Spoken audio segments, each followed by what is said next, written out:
Hi friends, എല്ലാവർക്കും big boss Malayalam season 7 live അപ്ഡേറ്റ്സിലേക്ക് സ്വാഗതം.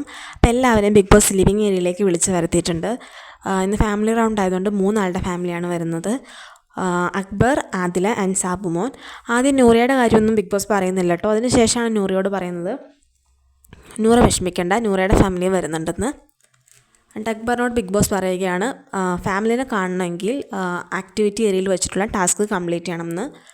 സോ അക്ബർ ആക്ടിവിറ്റി ഏരിയയിലോട്ട് പോവുകയാണ്. അവിടെ വച്ചിരിക്കുന്ന ടാസ്ക് ലെറ്ററിൽ പറഞ്ഞിരിക്കുന്നത് മോഹൻലാലിൻ്റെ ഒരു ഫോട്ടോ, അതിൻ്റെ പസിൽ കംപ്ലീറ്റ് ചെയ്തതിന് ശേഷം അടുത്ത ടാസ്ക് തരും എന്നാണ് കേട്ടോ. ദെൻ ബിഗ് ബോസ് പറയുകയാണ് അക്ബറിനോട് പ്ലാസ്മ ടിവിയുടെ ഫ്രണ്ടിൽ പോയി നിൽക്കാൻ. അപ്പോൾ അതിനുശേഷം പാട്ട് വെച്ച് കൊടുക്കുകയാണ് കേട്ടോ. നമ്മുടെ അമൃതമാം അഭയമാം ആ പാട്ടാണ്. അതിനുശേഷം ഡോറ് തുറന്ന് അക്ബറിൻ്റെ വൈഫും അമ്മയും ബിഗ് ബോസ് ഹൗസിലോട്ട് എൻ്റർ ചെയ്യാണ് കേട്ടോ. ശരിക്കും പറഞ്ഞാൽ വൈഫ് എന്ന് പറഞ്ഞാൽ അക്ബറിൻ്റെ വൈഫ് ഭയങ്കര ഒരു പോസിറ്റീവ് വൈബാണ് കേട്ടോ. എല്ലാവരോടും നല്ല രീതിയിൽ പറഞ്ഞാൽ നല്ല സ്ട്രോങ് ആയിട്ടുള്ളൊരു ആളാണ് അക്ബറിൻ്റെ വൈഫ്. സോ അക്ബർ അത് കണ്ടിട്ട് ഭയങ്കര ഇമോഷണൽ ആവുകയാണ്. ബിക്കോസ് കുറേ നാളിന് ശേഷമാണല്ലോ ഫാമിലീനെ കാണുന്നത്. സോ അതിൻ്റെ ഒരു വിഷമം അക്ബറിൻ്റെ ഫേസിലുണ്ടായിരുന്നു കേട്ടോ. അതിനുശേഷം അക്ബറിന് കൊടുത്തിരിക്കുന്ന ടാസ്ക് അക്ബർ കംപ്ലീറ്റ് ചെയ്തു. അങ്ങനെ അക്ബർ ഫാമിലീനെ കാണുവാണ് കേട്ടോ. ദെൻ രണ്ടാമത് വരുന്നത് നമ്മുടെ ആദിലയുടെയും നൂറയുടെയും ഫ്രണ്ട്സാണ്.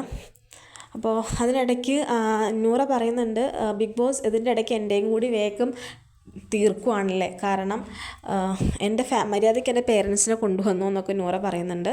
പക്ഷെ അവരുടെ ഫ്രണ്ട്സായിട്ട് വരുന്നത് ജാസ്മിനും ദിയാസാനയാണ്. ഇന്നലെ അക്ബർ പറഞ്ഞോളൂ ദിയാസാന ആയിരിക്കുമല്ലോ നിങ്ങളുടെ ഫാമിലി ആയിട്ട് വരുന്നതെന്നൊക്കെ. അപ്പോൾ മാണിക്കച്ചിറകുള്ള ആ പാട്ടാണ് ഇട്ടത്. അതിനുശേഷം അവർ ഡോറ് തന്ന് വരികയാണ്. സോ അതിനുശേഷം ആദിലേക്കും നൂറയ്ക്കും കൊടുത്തിരിക്കുന്ന ഒരു പസിൽ കംപ്ലീറ്റ് ചെയ്യാനുള്ള ടാസ്ക്കാണ്. പിന്നെ 3 ബൗൾ ഇങ്ങനെ ടേബിളിൽ നിരത്തി വെച്ചിട്ടുണ്ട്. അതിനകത്തോട്ട് ഒരു മാച്ച് ബോക്സ് ഇങ്ങനെ ത്രോ ചെയ്തിട്ട് ഇടണം. അതാണ് അവർക്ക് കൊടുത്തിരിക്കുന്ന ടാസ്ക്.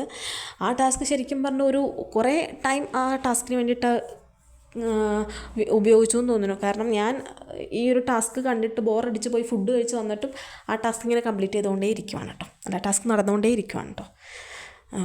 എന്തായാലും അടുത്ത ലൈവ് അപ്ഡേറ്റ്സായിട്ട് വീണ്ടും പിന്നെ കാണാം. കേട്ടിട്ടാ, ബൈ ബൈ.